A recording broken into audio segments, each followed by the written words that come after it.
ಒಂದ್ಸಲ ಬಿಟ್ರೆ ಶ್ರೀ ಗುರುಭ್ಯೋ ನಮಃ. ಹರಿ ಓಂ. ಕೃಷ್ಣೋ ರಾಜಮಣಿ ಸದಾ ವಿಜಯತೆ ಕೃಷ್ಣಂ ರಮೇಶಂ ಭಜೆ. ಕೃಷ್ಣೇನಾಭಿಹತ ನಿಶಾಚರಚಮೂಃ ಕೃಷ್ಣಾಯ ತಸ್ಮೈ ನಮಃ. ಕೃಷ್ಣಾನ್ನಾಸ್ತಿ ಪರಾಯಣಂ ಪರತರಂ ಕೃಷ್ಣಸ್ಯ ದಾಸೋಸ್ಮ್ಯಹಂ. ಕೃಷ್ಣೇ ಚಿತ್ತಲಯಃ ಸದಾ ಭವತು ಮೇ ಹೇ ಕೃಷ್ಣ ಮಾಂ ಉದ್ಧರ.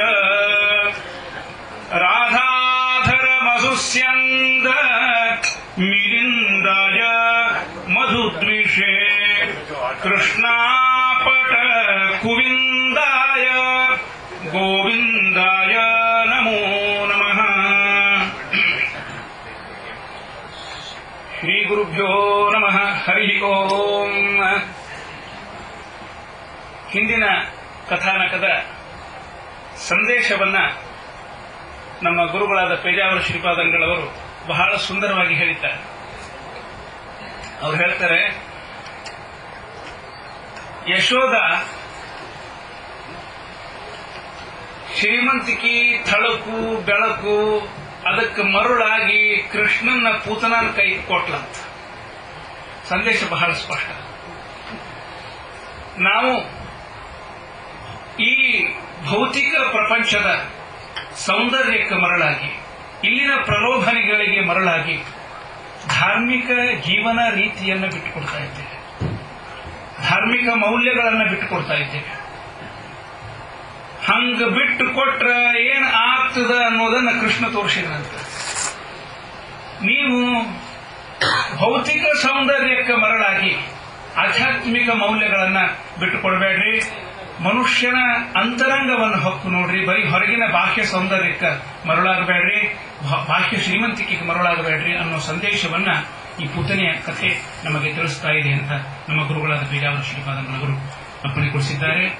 ಮುಂದೆ ಅನೇಕ ಲೀಲೆಗಳನ್ನ ಭಗವಂತ, ಕೃಷ್ಣನ ಬಾಲಲೀಲಾನೇ ಒಂದು ದೊಡ್ಡ ಅಧ್ಯಾಯ. ಎಷ್ಟು ತರಹ ಲೀಲೆಯನ್ನ ತೋರಿಸಿದ್ದಾನೆ. ಒಂದು ಶ್ಲೋಕ ನಿಮಗ ಅದರಲ್ಲಿಂದ ಹೇಳಿ ಅದರ ಅರ್ಥವನ್ನು ಹೇಳ್ತಾ ಇದ್ದೇನೆ. ವತ್ಸಾನ್ನ ಮುಂಚನ್ನ ಕ್ವಚಿದ ಸಮಯಾನ್ ಕ್ರೋಶ ಸಂಜಾತ ಹಾಸಃ ಸ್ಥೇಯಂ ಸ್ಯಾತ್ ಸ್ವಾಸ್ವಾದ್ಯತ್ತಸದಧಿಪಯಃ ಕಲ್ಪಿತೈಃ ಸ್ಥೇಯಯೋಗ್ಯೈಃ. ಸ್ಥೇಯಂ ಸ್ಯಾತ್ ಸ್ವಾದು ಅತ್ತಿ ಅಥ ದಧಿಪಯಃ ಕಲ್ಪಿತೈಃ ಸ್ಥೇಯಯೋಗ್ಯೈಃ. ಮರ್ಕಾನ್ ಭೋಕ್ಷ್ಯನ್ ವಿಭಜತಿ ಸಚೇನ್ನಾಸ್ತಿ ಭಾಂಡಂ ಭಿನತ್ತಿ ದ್ರವ್ಯಾಲಾಭೆ ಸುಭೃಶ ಕುಪಿತೋ ಯತ್ಯುಪಕ್ರೋಶ್ಯತೋಕಾನ್. ಭಗವಂತ ಅನೇಕ ಲೀಲೆಗಳನ್ನ ತೋರಿದ್ದಾನೆ. ಏನೇನು ಮಾಡಿದ ಅಂದ್ರ, ಗೋಪಿಕಾ ಸ್ತ್ರೀಯರ ಮನೆಗಳಿಗೆ ನುಗ್ಗಿ ಮೊಸರು, ಬೆಣ್ಣೆ, ಹಾಲನ್ನ ಕರೀತಾ ಇದ್ನಂತ. ಎಲ್ಲ ಗೋಪಾಲ ಬಾಲಕರನ್ನ ಜೊತೆಗೆ ಕರೆದುಕೊಂಡು ಹೋಗಿ ಒಬ್ಬರನ್ನ ಮೇಲೊಬ್ಬರನ್ನ ಹತ್ತಿಸಿ ತನ್ನ ಕೈಗೆ ಸಿಗದಂತೆ ಇಟ್ಟಿರತಕ್ಕಂತಹ ಬೆಣ್ಣೆಗಳನ್ನ ಕೆಳಗಿಳಿಸಿ ತಾನೂ ತಿಂದು ಅವರಿಗೂ ತಿನ್ನಿಸ್ತಾ ಇದ್ದ. ಅಷ್ಟೇ ಅಲ್ಲ, ಮರ್ಕಟಗಳು, ಕೋತಿಗಳು, ಬೆಕ್ಕುಗಳಿಗೂ ತಿನ್ನಿಸ್ತಾ ಇದ್ನಂತ. ಇದನ್ನೆಲ್ಲ ಅನೇಕ ಲೀಲೆಗಳನ್ನ. ಆಮೇಲೆ ಹೋಗಿ ಆಕಳ ಕರು ಬಿಚ್ಚಿಬಿಡೋದಂತ. ಅದು ಹೋಗಿ ಹಾಲು ಕುಡಿದ್ಬಿಡಬೇಕು. ಇವರಿಗೆ ಹಾಲು ಸಿಗಲಿಕ್ಕಿಲ್ಲ ಮನೆಯವರಿಗೆ. ಕರುವಿಗೆ ತನ್ನ ತಾಯಿ ಹಾಲಿನೊಳಗೆ ಮೊದಲನೇ ಅಧಿಕಾರ. ಮನುಷ್ಯರು ನಾವು ಅದನ್ನು ಬಿಡಿಸಿ ಆ ಕೂಸಿಗೆ ಸಿಗಬೇಕಾದ ಹಾಲನ್ನು ವಂಚಿಸಿ ನಾವು ಹಾಲು ತಗೋತೀವಿ. ಅವ ಬಂದು ಕೇಳ್ತಿದ್ನಂತ ಮನೆಯವ, ಹೀಗ್ಯಾಕ್ ಮಾಡ್ತೀವ ಕೃಷ್ಣ ಅಂದ್ರೆ, ನಾನು ಬಂಧನದಿಂದ ಬಿಡಿಸ್ಲಿಕ್ಕೆ ಇಲ್ಲಿ ಬಂದೀನಿ ಅಂತ ಹೇಳ್ತಾನೆ. ಬಂಧಕೋ ಭವಪಾಶಾಚ್ಚ ಮೋಚಕಃ. ಬಂಧನದಿಂದ ಬಿಡಿಸಲಿಕ್ಕೆ ನಾನು ಬಂದಿದ್ದೇನೆ ಅಂತ ಮುಗುಳ್ನಗುತ್ತಾ ಉತ್ತರಿಸಿದ್ದಾನೆ. ಹಣ್ಣು ಮಾರೋಳು ಬಂದಂತ. ಹಣ್ಣು ಮಾರೋಳು ಬಂದ್ರೆ ಒಳಗಿನಿಂದ ಅವಾಗೆಲ್ಲನೂ ದುಡ್ಡು ಇರ್ತಿದ್ದಿಲ್ಲಲ್ಲ, ವಸ್ತು ವಿನಿಮಯ. ಒಳಗಿನಿಂದ ಕಾಳು ತಗೊಂಡು ಬಂದಂತ. ಪುಟ್ಟ ಕೈ ಒಳಗ ಇಷ್ಟು ಧಾನ್ಯ ಹಿಡ್ಕೊಂಡು ಒಳಗಿನಿಂದ ಹೊರಗೆ ಬಂದ್ರೆ ಬರುವ ಮುಂದೆ ಸಾಲ್ಕ ಎಲ್ಲ ಕೆಳಗೆ ಸಲ್ಕೋತ ಬಂದು ಅಂತ. ಇಲ್ಲಿ ಬರುವುದಕ್ಕೆ 3-4 ಕಾಳು ಉಳಿದಿದ್ದು. ಇವನ್ನ ತಗೋ ನನಗೆ ಹಣ್ಣು ಕೊಡು ಅಂತ ಕೇಳಿದ್ನಂತ. ಅವ ನಿಂತ ರೀತಿ, ಆ ಮುಗ್ಧ ಮಂದಹಾಸ, ಪುಟ್ಟ ಕೈಯೊಳಗಿರ್ತಕ್ಕಂಥ ಕಾಳುಗಳು ಎಲ್ಲ ಶ್ರಮ ಪರಿಹಾರ ಹಾಕೋದಂತ. ಬೊಗಸೆ ತುಂಬ ಹಣ್ಣುಗಳನ್ನ ಹಾಕಿ ಕೃಷ್ಣಾರ್ಪಣ ಅಂದ್ಬಿಟ್ಲಂತ. ಅಂದು ಕೂಡಲೇ ಅವಷ್ಟೇನೋ ಕಾಳು ಅವನ ಕಡೆ ಇಸ್ಕೊಂಡಿದ್ಲಲ್ಲ, ಅದನ್ನು ಹೊತ್ಕೊಂಡು ಮನೆಗೆ ಹೊಂಟಾಳ. ಯಾಕೋ ವಜ್ವಜ್ಜ ಅನಿಸ್ತಂತ. ಮನೆಗೆ ಬಂದು ನೋಡ್ತಾಳ, ಅದರೊಳಗೆ ರತ್ನಗಳು ತುಂಬಿದ್ದು. ದಾರಿದ್ರ್ಯವೇ ನೀಗಿ ಹೋಯಿತು, ಫಲ ಸಫಲ ಆಯಿತು. ಯಾಕಂದ್ರೆ ಕೃಷ್ಣಾರ್ಪಣ ಅಂದ್ಲು, ಬರೀ ಹಣ್ಣು ಮಾರಲಿಲ್ಲ ಅವಳು. ಭಗವಂತ ಸ್ವಾಮಿ ಸ್ವೀಕಾರ ಮಾಡಿದ ಅಂತ ಹೇಳಿ ಕೃಷ್ಣಾರ್ಪಣ ಅಂತ ಅಂದದ್ರಿಂದ ಅವಳಿಗೆ ಭಗವಂತ ಐಶ್ವರ್ಯವನ್ನ ಪ್ರದಾನ ಮಾಡಿದ್ದಾನೆ. ಇವರೆಲ್ಲ ಸ್ತ್ರೀಯರು ಬಂದು ಬಂದು ಬಂದು ಬಂದು ಇವ ನಿನ್ನ ಮಗನೇನೆ ಗೋಪಿ ಅಂತ ದಾಸರಾಯರ ಹಾಡು ಮಾಡಿದ್ದಾರೆ. ಹಿಂಗೆಲ್ಲ ಮಾಡಿದ ಅಂತ ಕಂಪ್ಲೇಂಟ್ಸ್ ಕೂಡಿಸ್ಕೊಂಡು ಕೇಳಿದ್ಲಂತ. ಮನೆ ಒಳಗೆ ನಿನಗೇನು ಹಾಲು ತುಪ್ಪ ಬೆಣ್ಣಿಗೆ ಮೊಸರಿಗೆ ಕಡಿಮೆ ಮಾಡ್ತೀವಿ ನಾವು ಕೃಷ್ಣ, ಮಂದಿ ಮನೆಗೆ ಯಾಕೆ ಹೋಗ್ತೀವಿ ಚಟ ನಿನಗ? ಇಲ್ಲವಾ ರುಚಿ ಹತ್ತಿರ್ತಕ್ಕಂಥದ್ದು ಅಂತೇನು ಹೇಳಿಲ್ಲವಾ ಹೇಳಿದ್ರೆ ಭಗವಂತ ಕಳ್ಳತನ ಮಾಡುವಾಗ ಒಂದು ದಿವಸ ಸಿಕ್ಕಿ ಬಿದ್ದುಬಿಟ್ನಂತ. ಎಲ್ಲೋ ಆ ಒರಳು ಇಟ್ಟುಕೊಂಡು ಅದ್ರ ಮ್ಯಾಲೆ ಹತ್ತಿ ಮ್ಯಾಲಿಂದ ತೆಗೆದು ಡಬ್ಬಿ ಒಳಗಿಂದ ತೆಗೆದು ಬಾಯಿಗೆ ಹಚ್ಕೊಂಡಾನ. ಬರೋಬ್ಬರಿ ಬಂದಕ್ಕೆ ಸಿಕ್ಕ್ಯೋ ಕಳ್ಳಕೃಷ್ಣ ಅಂದು. ಏನ್ ಸಿಕ್ಕಿ ಅಂದವ, ನೀನು ಕಳ್ಳತನ ಮಾಡೋ ಮುಂದೆ ಹಿಡಿದಿ ನಾನು, ಈಗ ಇನ್ನೆಂಗು ಸುಳ್ಳಾಡ್ತೀನಿ. ಏನು ಹಿಡಿತೀರಿ? ಏನು ನಮ್ ಕರು ಕಳೆದು ಹೋಗ್ಯದ, ನಾನು ಹುಡ್ಕ್ಯಾದಕ್ಕೆ ಬಂದಿದ್ದೀನಿ. ಎಲ್ಲಿ ಹುಡುಕ್ತಿ ಕರು? ಡಬ್ಬ್ಯಾಗ ನೋಡ್ಲಿಕ್ಕೆ ಏನು ಕರು? ಅದಕ್ಕೆ ಅವ ಗೊತ್ತಾಗ್ಬೋತಂತ. ಇನ್ನು ಹಂಗಾರೆ ಸುಳ್ಳು ಹೇಳಿದ್ರೆ ನಡೆಯುವುದಿಲ್ಲ ಅಂತ. ಅದಕ್ಕೆ ಅವ ಹೇಳಿದ್ನಂತ, ಬೆಣ್ಣೆ ಅನ್ನೋದು ಬಹಳ ಮೃದು ಪದಾರ್ಥ, ನೀ ಕಠಿಣ ಹೃದಯ, ನೀನು ನಿಮ್ಮಂಥ ಮನೆಯೊಳಗ ಇರಬಾರದು ಇದು ಅಂತ ತಿಳ್ಕೊಂಡು ತಗೊಂಡು ಹೊಂಟೀನಿ. ಅನಂತರದಲ್ಲಿ ಒಬ್ಬ ಗೋಪಿ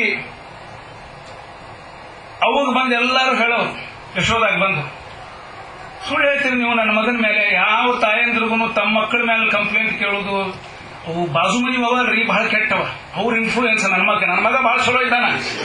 ಅವು ಇನ್ನೊಬ್ಬರು ಇನ್ಫ್ಲೂಯೆನ್ಸ್ ನೋಡ್ರಿ, ಅವ್ರು ಇವ್ರ ಸಂಖ್ಯೆ ಅಡ್ಡಾಡ್ತಿರ್ತಾರ, ಅವು ಸುಳ್ಳು ಹೇಳ್ತಾವ ಭಯಂಕರ, ಇವ ಸುಳ್ಳು ಹೇಳ್ತಾನ ಅಂತ ಮಂದಿ ತಿಳ್ಕೊತಾರ. ನಮ್ಮ ಹುಡುಗ ಎಂದೇನು ಸುಳ್ಳು ಹೇಳುದಲ್ರಿ, ಬಹಳ ನೇರ ಸ್ವಭಾವ. ಹಂಗ ಯಶೋದಾನು ಮಗನ್ನ ಎತ್ತಿ ಕಟ್ಕೋತಾ ಇದ್ಲಂತ. ಕಳ್ತನ ಮಾಡಿದಾಗ ನನಗೆ ಬಂದು ಹೇಳ್ರಿ ನೋಡೋಣ, ಹಿಡಿದ್ರೆ ಹಿಡಿದ ಅವನ್ನ ಹಿಡಿದು ತೋರಿಸಿ ಇಂಥ ಕಳ್ತನ ಮಾಡ್ಯಾನ. ನನ್ನ ಮಗನ ಕೇಳಿದ್ರೆ ಎಲ್ಲೆಲ್ಲೆಲ್ಲೂ ಕಳ್ತನ ಮಾಡಿಲ್ಲ ಅಂತ ಹೇಳ್ತಾನ, ನೀವರೇ ದಿನ ಮಾಡ್ತಾನ ಅಂತ ನೀವು ಹೇಳ್ತೀರಿ. ಒಂದು ದಿವಸ ಏನ್ ಮಾಡಿದ್ಲಂತ, ಒಬ್ಳು ಕಳ್ತನ ಮಾಡಿದ್ದ ಎಲ್ಲ ಕೈಗೆಲ್ಲ ಹಚ್ಕೊಂಡಿತ್ತು, ಬಾಯಿಗೆ ಹಚ್ಕೊಂಡಿತ್ತು. ಅವ ವರ್ಷಗೊಂಡು ನಾನು ಅಂತ ಕೈಗೆ ಹಟ್ಟಿ ಹಿಡ್ಕೊಂಡು, ಅಕ್ಕಿಗೆ 4 ಮಂದಿ ಮಕ್ಕಳು, ಅಕ್ಕಿ ಮಕ್ಕಳನ್ನ ಸಾಕ್ಷಿಗಳನ್ನ ತಗೊಂಬಂದ. ಎಲ್ಲಾರು ನೋಡ್ಯಾರ ಇವ ಕಳ್ತನ ಮಾಡೋದು ಅಂತ. ದಾರಿ ಒಳಗ ಬೈಕೋತ ಬರ್ಲಿಕ್ಕತ್ತಾಳ. ಸಿಕ್ಕಿ ರೆಡ್ ಹ್ಯಾಂಡ್ ಸಿಕ್ಕಿ, ಇವತ್ತ ನಿಮ್ಮ ಅವನ ಕಡೆ ಮಾಡಿಸ್ತೀನಿ ನಿನ್ನ, ಬಿಡುದಿಲ್ಲ ಅಂತ ತಿಳ್ಕೊಂಡು ಅವ್ನು ಬೈಕೋತ ಸಾಲ ಕೈ ಹಿಡ್ಕೊಂಡು ಎಲ್ಲರೂ ಬರ್ಲಿಕ್ಕತ್ತಾರ. ಕೃಷ್ಣ ಏನ್ ಮಾಡಿದ್ನಂತ, ಆ ಯಶೋದಾನ್ ಮನೆ ಕಡೆ ನೋಡ್ಕೋತ ಈಕಿ ಭಾವಾವಿಷ್ಟಳಾಗಿ ಬೈಕೋತ ಹೊಂಟಾಳ. ಅವ್ ಕೈ ಅದಲ್ ಬದಲ್ ಮಾಡಿಬಿಟ್ನಂತ. ಆಕಿ ಕೈ ಒಳಗ ಆಕಿ ಮಕ್ಕಳೇ, ಇವ ಕೈಗೆ ಬಂದ್ಬಿಟ್ಟ. ಮುಂದೆ ಮನೆ ಹತ್ರ ಬರೋದಕ್ಕೆ ಎಲ್ಲೂ ಮಾಯ ಆಗಿಬಿಟ್ಟ. ಆಕಿಗೆ ಲಕ್ಷಣ ಇಲ್ಲ. ಬಂದು ಯಶೋದಾನ ಮುಂದೆ ನಿಂತ್ಕೊಂಡು, ನೋಡಿ ಇವತ್ತ ರೆಡ್ ಹ್ಯಾಂಡ್ ಹಿಡಿದೀನಿ, ಕೈಗೆ ಹತ್ಯದ, ಬೆಣ್ಣಿ ಮಾರಿಗೆ ಹತ್ಯದ, ಎಲ್ಲ ಕಡೆ ಹತ್ಯದ, ಈಗ ಹಿಡ್ಕೊಂಡ್ ಬಂದಿದ್ದೀರ, ಹಿಡ್ಕೊಂಡ್ ಬಂದೀನಿ. ಯಾರು ಹಿಡ್ಕೊಂಡ್ ಬಂದಿ ಅಂತ ಕೇಳಿದ್ಲಿ. ತನ್ನ ಮಕ್ಕಳನ್ನ ಒಯ್ದಿದ್ರೆ ಶಿವಕಾಳ ಕೃಷ್ಣಿಗೆ ಇಲ್ಲ ಇಲ್ಲ ಈಗಿನ ಹಿಡ್ಕೊಂಡ್ ಬಂದಿದ್ದೆ ನೋಡ್ತಾಳ, ಎಲ್ಲ ತನ್ನ ಮಕ್ಕಳು. ಕೃಷ್ಣ ತಪ್ಪಿಸಿಕೊಂಡ ಅಂತ ಅರ್ಥ ಆಯ್ತು. ಇನ್ನೊಂದು ಸಮಯ ಬಹಳ ಮಂದಿ ಬಂದು ಕಂಪ್ಲೇಂಟ್ ಹೇಳಿಕ ಕೂಡಲೇ ಹಂಗ ಇಷ್ಟು ಮಂದಿ ಹೇಳಿಕತ್ತಾರ ಇರಬಹುದು ಅಂತ ಹೇಳಿ ಕೃಷ್ಣ ಕರಾರ್ ಮಾಡಿದ್ದಂತ. ಕೃಷ್ಣ, ಇವತ್ತ ನೀ ಮನೆ ಬಿಟ್ಟು ಹೋಗೋ ಹಂಗಿಲ್ಲ, ನನ್ ಮುಂದೆ ಕೂಡ್ತಕ್ಕದ್ದು, ಹೆಂಗ್ ಕಂಪ್ಲೇಂಟ್ಸ್ ಬರ್ತಾವ ಆಗ್ಲವ ಅಂತ ಹೇಳ. ಹಿರಿಯರ್ ಹೆಂಗ್ ಮನೆ ಕೂತ್ಬಿಟ್ಟ ಕೃಷ್ಣ. ಸರಿ, ಸಂಜೆ ಮುಂದೆ ಮತ್ತೆ ಗೋಪಿಕಾ ಸ್ತ್ರೀಯರ ದಾಂಡು ಬಂತು. ಇವತ್ತೇನು ಕಂಪ್ಲೇಂಟ್ ರೇ, ಇಲ್ಲೇ ಕೂಡ್ಸ್ಕೊಂಡ್ ಕೂತೀನಿ ನಾನು ಅಂದ್ರೆ, ಇವತ್ತು ಬಹಳ ದೊಡ್ಡ ಕಂಪ್ಲೇಂಟ್ ಅದಾವ ಅಂತ ಹೇಳಿದ್ರಂತ. ಏನದು, ನಮ್ಮ ಮನ್ಯಾಗ ನಮ್ಮ ಆಕಳ ಹಾಲು ಹಿಂಡಿಲ್ಲ, ನಮ್ಮ ಮಕ್ಕಳು ಊಟ ಮಾಡಿಲ್ಲ. ಕೃಷ್ಣ ಕೃಷ್ಣ ಕೃಷ್ಣ ಕೃಷ್ಣ ಎಲ್ಲರೂ ನೆನೆಸ್ತಾ ಇದ್ದಾರೆ. ಅದಕ್ಕೆ ಬಿಟ್ಬಿಡುವ ಅವನ್ನ, ಚೂರು ತುಡುಗ್ ಮಾಡಿದ್ರೆ ಮಾಡಿರ್ತಾನ. ನಮ್ಮ ಹುಡುಗರು ಅವ ಇದ್ದ ಅಂದ್ರೆ ಊಟ ಮಾಡ್ತಾವ, ನಮ್ಮ ಆಕಳ ಅವ ಇದ್ದ ಅಂದ್ರೆ ಆನಂದದಿಂದ ಹಾಲು ಕೊಡ್ತಾವ. ಭಣ ಭಣ ಆಗಿ ಹೋದ್ರೆ ನೋಡಿ ಇಡೀ ದಿವಸ ಮನಿ ಎಂಥ ಮೂರ್ಖತನ ಕೆಲಸ ಮಾಡಿ ಬಿಡ ಖುಷಿ ಮೊದಲ ಅಂತ ಅವರೇ ಬಂದು ಕರ್ಕೊಂಡು ಹೋಗ್ಬೇಕಂತ. ಹಿಂಗ ಅನೇಕ ಲೀಲೆಗಳನ್ನ ಸ್ವಾಮಿ ತೋರಿಸಿದ್ದಾನೆ. ಒಂದು ದಿವಸ ಕೃಷ್ಣನಿಗೆ ಹಾಲು ಕುಡಿಸ್ಕೋತ ಕೂತಾಗ ಒಲಿ ಮೇಲೆ ಹಾಲು ಇಟ್ಟಿದ್ಲಂತ. ಇನ್ನು ಹೆಣ್ಮಗಳು ಮಲ್ಟೈ ಟಾಸ್ಕಿಂಗ್ ಅಂತಾರಲ್ಲ, ಹಂಗ ಹೆಣ್ಮಕ್ಳು ಅದನ್ನ ಬಹಳ ಮಾಡ್ತಿರ್ತಾರೆ. ಕೆಲವು ಅದರಿಂದ ಅನರ್ಥನೂ ಆಗ್ತಾವ. ಒಂದ್ ಕಡೆ ಎಣ್ಣೆ ಇಟ್ಬಿಟ್ಟಿರ್ತಾರ, ಅದು ಎಣ್ಣೆ ಹೊತ್ತಿ ಹುರ್ಕಡ್ಲಿ ಆಗಿಬಿಟ್ಟಿರ್ತದ. ಅದು ಎಣ್ಣೆ ಹೊತ್ತಿಸಬಾರ್ದು, ಅದು ವಿಷ, ಅದು ಬಹಳಷ್ಟು ಎಣ್ಣೆ ಕುದಿಬಾರ್ದು ಅಂತ ಡಾಕ್ಟರ್ ಹೇಳ್ತಾರ. ಅಂದ್ರೆ ಮನೆಯವ್ರ ಮುಂದೆ ಹೇಳುವಂಗಿಲ್ಲ. ಅದನ್ನ ನಾವು ಒಂದಿಷ್ಟು ಏನಾರ ಹೆಚ್ಚಿಗೆ ಅರ್ಶನ ಹಾಕಿದ್ನ್ಯಾ, ಸಾಸಿವೆ ಹಾಕಿದ್ನ್ಯಾ, ಕೊತ್ತಂಬರಿ ಹಾಕಿದ್ನ್ಯಾ, ಕರ್ಬೇವು ಹಾಕಿದ್ನ್ಯಾ ಮಾಡಿ ಅದನ್ನ ಮುಚ್ಚಿ ಒಟ್ಟು ಬಡಿಸ್ಬಿಡೋದು. ಅದು ಒಳಗೆ ಗಂಟ್ಲ ಉರಿಬೇಕು. ಆಮೇಲೆ ಏನ್ ನಿಮ್ ಗಂಟ್ಲ ಆರಾಮಿರ್ಲಿಕ್ಕೆ ನಿಮ್ಗೆ ಪಾಪ ನಮ್ಮ ಊಟ ಆಗ್ಲಿ, ಆಮೇಲೆ ಏನಾರ ಹಾಲು ಕೊಡ್ತೀನಿ ನಿಮ್ಗೆ ಅಂತ ಸಮರ್ಥನೆ. ಅದಕ್ಕೆ ಅಂತೂ ಹಂಗ ಒಂದ್ ಕಡೆಗೆ ಅಲ್ಲೇ ಹಾಲಿಟ್ಟಾಳ, ಇಲ್ಲಿ ಒಂದು ಕಡೆಗೆ ಕೂಸಿಗೆ ಹಾಲು ಕುಡಿಸ್ತಾ ಇದ್ದಾಳ. ಹಾಲು ಉಕ್ಕಿತು. ಹಾಲು ಉಕ್ಕಿದ ಕೂಡಲೇ ಹಾಲು ಉಕ್ಕಿತೋರಂಗ ಹಾದಿಯ ಬಿಡು. ಕೃಷ್ಣನ ಕೆಳಗ ಕುಕ್ಕಿ ಓಡಿ ಹೋಗಿ ಹಾಲು ಇಳಿಸಿದ್ಲಂತ. ಮಾಡ್ತೀನಿ ಬಾ ಅಂದವ ಕೃಷ್ಣ. ಎದ್ದು ಹೋದವನೇ ಅಲ್ಲೊಂದು ಮೊಸರಿನ ಗಡಿಗೆ ಇಟ್ಟಿದ್ರು, ಢವಾರ್ ಅಂತ ಒಡೆದು ಹಾಕಿಬಿಟ್ಟ. ಒಡೆದು ಹಾಕಿದ, ಏನೋ ಸಪ್ಪಳಾತಲ್ಲ, ಏನೋ ಅನಾಹುತ ಮಾಡಿದ ಅಂತ ಬರೋದ್ರೊಳಗೆ ಅಲ್ಲಿ ಇಲ್ಲೇ ಇಲ್ಲ, ತಪ್ಪಿಸ್ಕೊಂಡು ಹೋಗ್ಬಿಟ್ಟ. ಆ ಚೆಲ್ಲಿದ ಮೊಸರಿನೊಳಗೆ ಅವನ ಹೆಜ್ಜೆ ಗುರುತಿಸಿಕೊಂಡು ಎಲ್ಲಿ ಹೋಗ್ಯಾನ ಅಂತ ನೋಡಿದಾಗ ಅಲ್ಲಿ ಹೋಗಿ ಬೆಣ್ಣಿ ಗಡಿಗೆ ಒಳಗಿಂದ ಬೆಣ್ಣಿ ತಿನ್ಕೋತ ನಿಂತಾನ. ಎಲ್ಲ ಕಳ್ಳ ಕೃಷ್ಣ, ಮಾಡ್ತೀನಿ ನೀವತ್ತ ಅಂತ ತಿಳ್ಕೊಂಡು ಸಿಟ್ಟಿಗೆ ಎದ್ದು ಅವ್ನು ಹಿಡಿಬೇಕು ಅಂತ ಹೋದ್ರೆ ಓಡ್ಕೋತ ಹೊರಟ್ನಂತ. ಬಹಳ ಸಿಟ್ಟು ಬಂತು ಯಶೋದಾಗ. ಕೈಯೊಳಗೆ ಒಂದು ದಂಡ ಹಿಡ್ಕೊಂಡು ಹೊರಟ್ಲಂತ. ಅದನ್ನು ವರ್ಣನೆ ಮಾಡ್ತಾರ. ಯಾವ ಭಗವಂತನನ್ನ ಜ್ಞಾನಿಗಳು ಜನ್ಮ ಜನ್ಮಾಂತರ ಬೆನ್ನು ಹತ್ತಿದ್ರು ಸಿಕ್ಕಿಲ್ಲೋ ಅಂತ ಒಂದು ದಂಡ ಹಿಡ್ಕೊಂಡು ಬೆನ್ನು ಹತ್ತಿ ಹೊರಟಿದ್ದಾಳೆ ಅಂತ ಅದನ್ನ ಹೇಳಿದ್ದಾರೆ. ಹೊರಟ ಎಷ್ಟು ಓಡಾಡಿಸಿ ಕಡಿಗೆ ಭಗವಂತ ಭಕ್ತ ವಶ್ಯ ಅಂತ ಹೇಳಲಿಕ್ಕೆ ಅವಳಿಗೆ ಸಿಕ್ಕಿದ್ದಾನೆ. ಕಟ್ಟಿಬಿಡ್ತೀನಿ ನಾನು. ಮನೆಯೊಳಗಿಂದು ಹಗ್ಗ ತಂದು ಒಂದು ತುದಿ ಒರಳಿಗೆ ಕಟ್ಟಿ, ಯಾಕಂದ್ರೆ ಆ ಒರಳ ಇಟ್ಕೊಂಡು ಅವ ಏರಿ ಗಡಿಗೆ ಇಳಿಸ್ಕೊತಿದ್ದ. ಅದಕ್ಕೆ ಒರಳಿಗೆ ಕಟ್ಟಿ ಇನ್ನೊಂದು ಅವನು ಹೊಟ್ಟಿ ಕಟ್ಲಿಕ್ಕೆ ಬಂದಂತ. ಎಷ್ಟು ಕಟ್ಟಿದ್ರು 2 ಬಟ್ಟು, ಜಂಗುಲಂ ನ್ಯೂನಂ ಬಹುವ ಅಂತ ಬರೀತಾರೆ. 2 ಬಟ್ಟು ಕಡಿಮೆ ಬಿಡ್ಬೇಕಂತ. ಮನೆಯೊಳಗಿಂದು ಮಚ್ಚರದಾನಿ ಕಟ್ಟು ಹಗ್ಗ ಆತು, ಹಾಸಿಗೆ ಕಟ್ಟು ಹಗ್ಗ ಆತು, ನೀರು ಸೇದು ಹಗ್ಗ ಆತು, ಆಜು ಬಾಜು ಮನೆಯಿಂದ ಹೇಳಿಸ್ಕೊಂಬಂದ್ ಹಗ್ಗ ಆತು. ಎಷ್ಟು ಹಗ್ಗ ತಂದ್ರು 2 ಬಟ್ಟು ಕಡಿಮೆ ಬಿಡೋದು. ಅದಕ್ಕೆ ಜ್ಞಾನಿಗಳು ಬರೀತಾ ಇದ್ದಾರೆ, ಯಶೋದೆಗೆ ಅವಳಿಗೆ ಪ್ರೀತಿ ಇತ್ತು, ಆದ್ದರಿಂದ ಪ್ರೀತಿಯೇ ಭಕ್ತಿ, ಆದ್ದರಿಂದ ಸ್ವಲ್ಪ ಮಟ್ಟಿಗೆ ಭಕ್ತಿ ಇತ್ತು. ಜ್ಞಾನ ಇಲ್ಲ, ವೈರಾಗ್ಯ ಇಲ್ಲ. ಇವಾಗ ಭಗವಂತ ಅನ್ನೋ ಜ್ಞಾನ ಇಲ್ಲ, ವೈರಾಗ್ಯ ಅಂತೂ ಇಲ್ಲೇ ಇಲ್ಲ. ಇಂಥ ಮುದ್ದು ಮಗ ಹುಟ್ಟಿದ್ರೆ ಎಲ್ಲಿಗೂ ಹೋಗ್ತದೆ ಜೀವನದೊಳಗೆ ವೈರಾಗ್ಯ. ಹೀಗಾಗಿ ಬಹಳ ಅವಳು ಪ್ರಯತ್ನ ಮಾಡಿದ್ರು ಕೂಡ ಬಂಧಿಸಲಿಕ್ಕಾಗಲಿಲ್ಲ. ಕೊನೆಗೆ ಅವಳ ಕೈಗೆ ಕಟ್ಟಿಸಿಕೊಂಡ. ತಾಯಂದ್ರೆ ಕೆಲವೊಮ್ಮೆ ಮಕ್ಕಳಿಗೆ ಶಿಕ್ಷಾ ಹೆಂಗ್ ಕೊಡ್ತಿರ್ತಾರ ಅಂದ್ರ, ಆ ಕಟ್ಟಿದ ಹಗ್ಗ ಅವನು ಹೊಟ್ಟಿ ಮೇಲೆ ಕಾಯಂ ಗುರುತು ಮೂಡಿದುವಂತ. ದಾಮ ಉದರೆ ಯಸ್ಯ ಸಹ ದಾಮೋದರ. ಯಾವನ ಹೊಟ್ಟಿ ಮೇಲೆ ಹಗ್ಗದ ಗುರುತದನೋ ಅವ ದಾಮೋದರ ಅಂತ. ಅಂದ್ರೆ ಹೊಟ್ಟಿ ಮೇಲೆ ಹಗ್ಗದ ಗುರುತು ಮೂಡುವ ಹಂಗ ಹಗ್ಗ ಬಿಗಿದದ್ದು ಅಂದ್ರೆ ಹೆಂಗ ಬಿಗಿದದ್ದು ನೋಡ್ಕೊಂಡ್ಬಿಡ್ರಿ ನೀವು. ಶೆಟ್ಟಿನಿಂದ ಅವನನ್ನ ಹಿಡಿದು ಕಟ್ಟಿಬಿಟ್ಟಿದ್ಲಂತ. ಇವ ಕೃಷ್ಣ ಎಳ್ಕೋತ ಹೊರಟ. ಹಿಂದ ಒರಳು, ಮುಂದೆ ಕೃಷ್ಣ. ಓಣಿ ಒಳಗೆ ಎಲ್ಲರೂ ಅದನ್ನ ನೋಡ್ಲಿಕ್ಕೆ ನೆರೆದ್ರಂತ. ನೋಡ್ಬಾರ್ರೆ ಯಶೋಧನ ಮಗ ಒರಳು ಎಳ್ಕೊಂಡು ಹೊಂಟಾನ. ಪುಟ್ಟು ಕೂಸು ದಾಂಡಿಗೆ ಒರಳು. ಏನಿದು ಕೌತುಕ ಅಂತ ಎಲ್ಲರೂ ನೋಡ್ತಾ ನಿಂತ್ರಂತ. ಸ್ವಲ್ಪ ದೂರ ಹೋಗೋದಕ್ಕೆ ಅಗಸಿ ಬಾಗಿಲಿಗೆ ಅಲ್ಲೊಂದು ದೊಡ್ಡ ವೃಕ್ಷ, ಅವಕ್ಕೆ 2 ಬೊಡ್ಡಿ, ಅರ್ಜುನ ವೃಕ್ಷ ಅಂತ ಬರೀತಾರ. ಆ 2 ವೃಕ್ಷಗಳ ಬೇರುಗಳ ಮಧ್ಯದಲ್ಲಿ ಹಿಂಗ ಬೆಳೆದಿದ್ವು. ಅವು ನಡು ಹಾಯ್ದ ಕೃಷ್ಣ. ನಡು ಹಾಯ್ದ ಕೂಡಲೇ ಏನಾಯ್ತು, ಪುಟ್ಟ ಮೂರ್ತಿ ಮಾಯಮ ಬಂದ್ಬಿಟ್ಟ ಅತ್ಲಾಗ. ಅದು ದೊಡ್ಡ ಒರಳು 2 ವೃಕ್ಷಗಳ ಮಧ್ಯದಲ್ಲಿ ಸಿಗಾಕೊಂಡು ಕೂಡಲೇ ಸ್ವಲ್ಪ ಶಕ್ತಿ ಹಾಕಿ ಜಗ್ಗಿದನಂತೆ. ಜಗ್ಗಿದ ಕೂಡಲೇ ಇಡೀ ವೃಕ್ಷ ಬುಡ ಸಮೇತ ಕಿತ್ತುಕೊಂಡು ಮ್ಯಾಲ ಬಂತು. ಆಗಿಂದಾಗ ಅಲ್ಲಿ 2 ಗಂಧರ್ವರು ಕಾಣಿಸಿಕೊಂಡ್ರಂತ. ಮಣಿಗ್ರೀವ ನಲಕೂಬರ ಅಂತ, ಮಣಿಗ್ರೀವ ನಲಕೂಬರ ಅಂತ 2 ಗಂಧರ್ವರು ಕಾಣಿಸಿಕೊಂಡ್ರು. ಬಂದು ಭಗವಂತಗೆ ಸಾಷ್ಟಾಂಗ ನಮಸ್ಕಾರ ಮಾಡಿದ್ರು. ಪುಷ್ಪವೃಷ್ಟಿ ಆಯಿತು ಅಂತ ಬರೀತಾರೆ.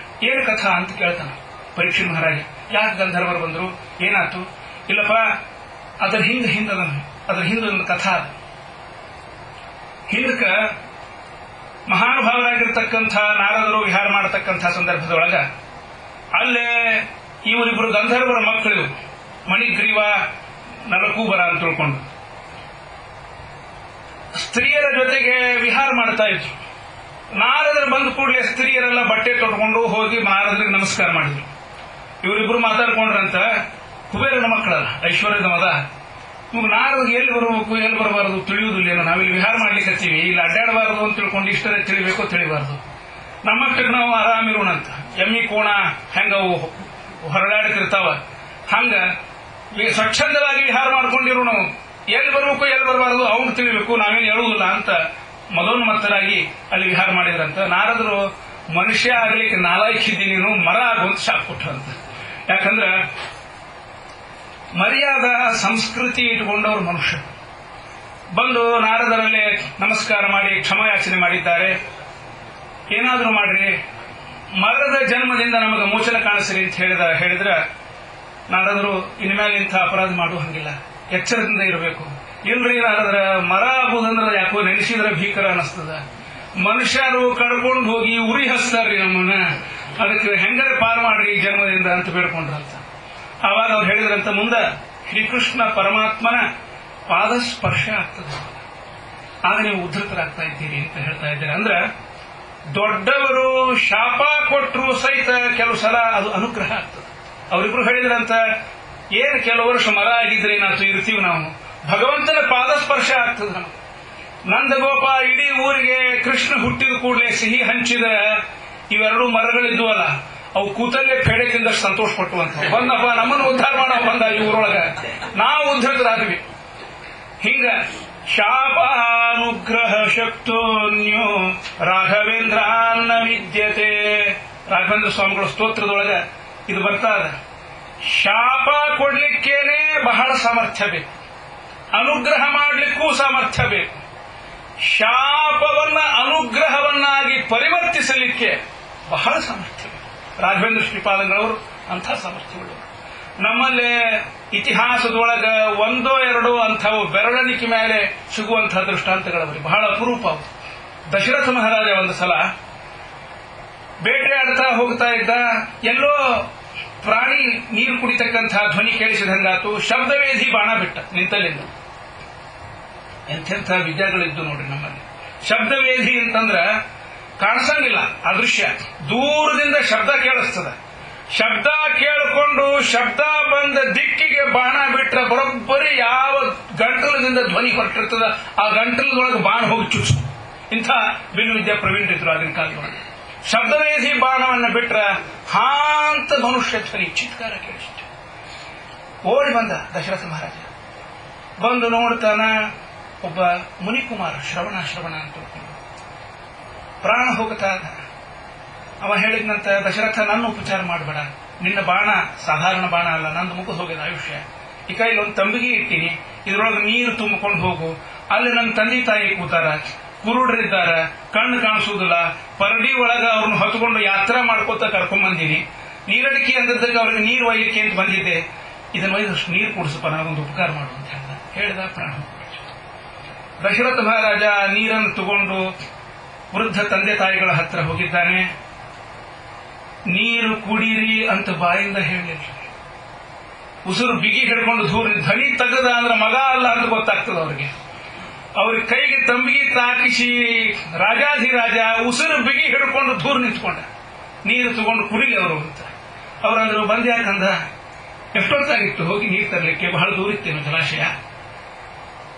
ಆಯ್ತು, ಎಲ್ಲಿ ಹೋಗಿದ್ದೆ ಹೇಳು.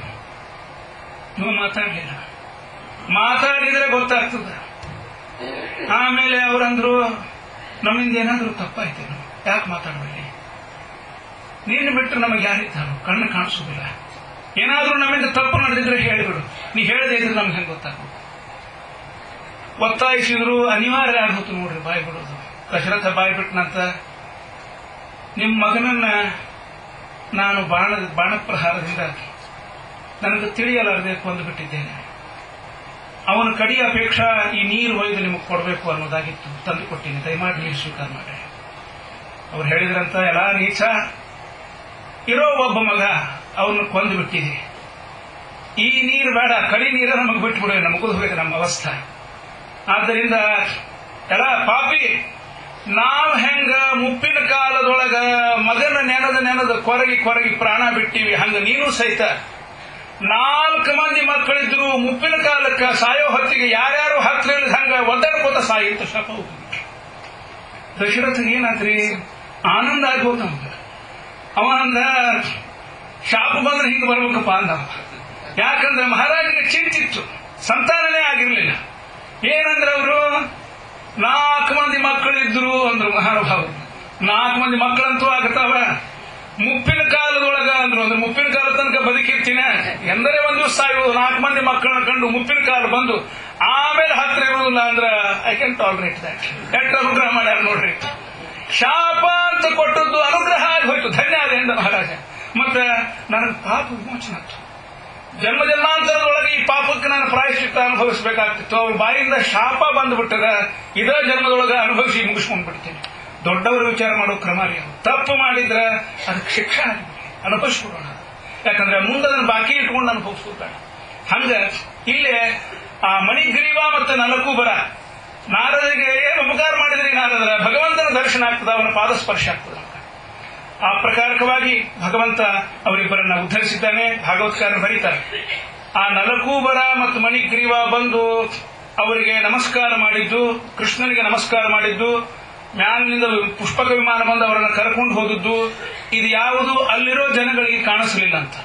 ಇದು ದೇವತೆಗಳಿಗೆ ಕಾಣಿಸ್ತು. ಪುಷ್ಪವೃಷ್ಟಿಯನ್ನು ಮಾಡಿದರು. ಕೃಷ್ಣನ ಕಾಲದೊಳಗೆ ನಡೆದ ಲೀಲಾಗಳಿಗೆ ಯಾರ್ಯಾರಿಗೆ ಎಷ್ಟೆಷ್ಟು ಯೋಗ್ಯತಾ ಇತ್ತು ಅಷ್ಟಷ್ಟೇ ಕಾಣಿಸಿದ್ರಿ. ಎಲ್ಲರಿಗೂ ಎಲ್ಲರೂ ಕಾಣಿಸಿಲ್ಲ. ಆದ್ದರಿಂದ ಭಗವಂತ ಆ ಪ್ರಕಾರಕವಾಗಿ ಅವರಿಗೆ ಅನುಗ್ರಹವನ್ನು ಮಾಡಿದ್ದಾನೆ. ದಾಮೋದರ ಸ್ತೋತ್ರ ಅಂತ ನಮ್ಮಲ್ಲಿ ಆ ದಾಮೋದರ ಸ್ತೋತ್ರವನ್ನು ಕೇಳಿದವರಿಗೆ ದಾರಿದ್ರ್ಯ ನಿವಾರಿತವಾಗ್ತಾ ಇದೆ ಅಂತ ಹೇಳ್ತಾ ಇದ್ದಾರೆ.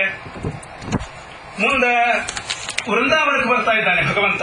ಎಲ್ಲರಿಂದ ಸ್ನೇಹಿತರಿಂದ ಊರವರಿಂದ ಸೇರಿಕೊಂಡು ವೃಂದಾವನಕ್ಕೆ ಬಂದು ಅಲ್ಲಿ ಕಾಲಿಯ ಮರ್ದನವನ್ನ ಮಾಡ್ತಾ ಇದ್ದಾನೆ. ಯಮುನಾ ನದಿ, ಯಾರ್ಯಾರು ನದಿ ನೀರು ಕುಡಿಯೋ ಹಂಗಿಲ್ಲ. ನದಿ ಮಧ್ಯದೊಳಗ ಕಾಲಿಯ ಅಂತಕ್ಕಂಥ ದೊಡ್ಡ ಸರ್ಪ. ಆ ಸರ್ಪದ ವಿಷ ಎಷ್ಟು ಉಲ್ಬಣವಾಗಿತ್ತು ಅಂತಂದ್ರೆ ಸುತ್ತಮುತ್ತಲ ಮೈಲು ದೂರದೊಳಗ ಒಂದಾನೊಂದು ಹುಲ್ಲು ಬೆಳೀತಿದ್ದಿಲ್ಲ, ಒಂದು ವೃಕ್ಷ ಬೆಳೀತಿದ್ದಿಲ್ಲ. ಅಷ್ಟು ಉಗ್ರ ವಿಷ. ಮ್ಯಾಲ ಹೋಗೋ ಪಕ್ಷಿಗಳು ಸುಟ್ಟು ಕೆಳಗಾಗಿ ಬೂದಾಗಿ ಬಿದ್ದುಬಿಡ್ಬೇಕಂತ ಆ ವಿಷದ ಪರಿಣಾಮದಿಂದಾಗಿ. ಅಂಥ ಯಮುನೆಯಂಥ ಸುಂದರ ನದಿ ಈ ಕಾಳಿಯಾನ ಉಪದ್ರವದಿಂದ ವಿಷಗ್ರಸ್ತವಾಗಿತ್ತು. ಯಾವ ಗೋಪಾಲಕರು ಅಲ್ಲಿ ಹೋಗ್ತಿದ್ದಿಲ್ಲ. ದನ ಹತ್ತಿರ ಬಿಡಬೇಡ್ರಪ್ಪ, ಅಲ್ಲೇ ಸಾಯ್ತಾವ ಅಂತಿದ್ರಂತ. ಒಂದು ದಿವಸ ಭಗವಂತ ಈ ಕಾಳಿಯಾನನ್ನು ಸಂಹಾರ ಮಾಡಬೇಕು, ಜಲಾಶಯವನ್ನು ಸ್ವಚ್ಛಗೊಳಿಸಬೇಕು ಅಂತ ಅಲ್ಲಿಗೆ ಬಂದಿದ್ದಾನೆ. ಬರೋ ಮುಂದೆ ಬಲರಾಮನ ಬಿಟ್ಟು ಬಂದನಂತ ಮುದ್ದಾಮ. ಯಾಕಂದ್ರೆ ಶೇಷಾವತಾರಿ ಸ್ವಲ್ಪ ಏನಾದರೂ ಮನಸ್ಸಿಗೆ ಕ್ಲೇಶ ಮಾಡಿಕೊಂಡಾನು ಈ ಕಾಳಿಯ ಮರ್ದನವನ್ನು ನೋಡಿ ಅಂತ ಬಲರಾಮನನ್ನು ಬಿಟ್ಟು ಬಂದನಂತ. ಬಂದು ಏನ್ ಮಾಡಿದ, ಅಲ್ಲೊಂದು ಕದಂಬ ವೃಕ್ಷ ಇತ್ತು ನದಿ ದಂಡಿ ಮೇಲೆ. ಆ ಕದಂಬ ವೃಕ್ಷದ ಮೇಲೆ ಹತ್ತಿ ಅಲ್ಲಿಂದ ನೆಟ್ಟಗೆ ಮಡುವಿಗೆ ಧುಮುಕಿದ. ಒಂದ್ಸಲ ನನ್ನ ಒಬ್ರು ಕೇಳಿದ್ರು, ಏನ್ರಿ ಈಗ ಹೇಳಿದ್ರಿ ಆ ಕಾಲಿಯಾದ ವಿಷಯದಿಂದ ಅಲ್ಲೊಂದು ಹುಲ್ಲು ಕಡ್ಡಿ ಸಹಿತ ಬೆಳೀತಿದ್ದಿಲ್ಲ, ಯಾವ್ಯಾವ ವೃಕ್ಷದಿದ್ದಿಲ್ಲ ಅಂತ, ಮತ್ತೀಗ ಕದಂಬ ವೃಕ್ಷದ ಮೇಲೆ ಕೃಷ್ಣ ಹತ್ತಿದ ಅಂತ ಹೇಳ್ತೀರಿ, ಏನಿದು ಅಂತ. ಎರಡೂ ಖರೆ. ಕದಂಬ ವೃಕ್ಷದಕ್ಕೆ ಒಂದು ಕಥೆ ಅದು. ಅಲ್ಲಿ ಕದಂಬ ವೃಕ್ಷ ಹೆಂಗ್ ಬಂತಲ್ಲೇ ಅಂದ್ರೆ ಬಹಳ ಹಿಂದ ಇವ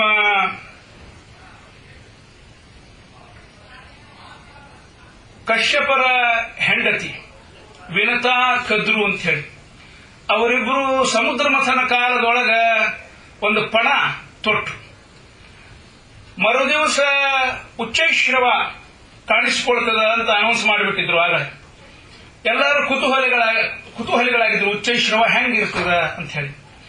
ಇವರಿಬ್ರು ಅಕ್ಕ ತಂಗಿ, ಕಶ್ಯಪರಿಗೆ 13 ಮಂದಿ ಹೆಣ್ಣಂದ್ರು. ಅವರೊಳಗ ಇವರು ಇಬ್ರು, ವಿನತಾ ಅಂತ ಒಬ್ಬಕ್ಕಿ, ಕದ್ರು ಅಂತ ಒಬ್ಬಕ್ಕಿ.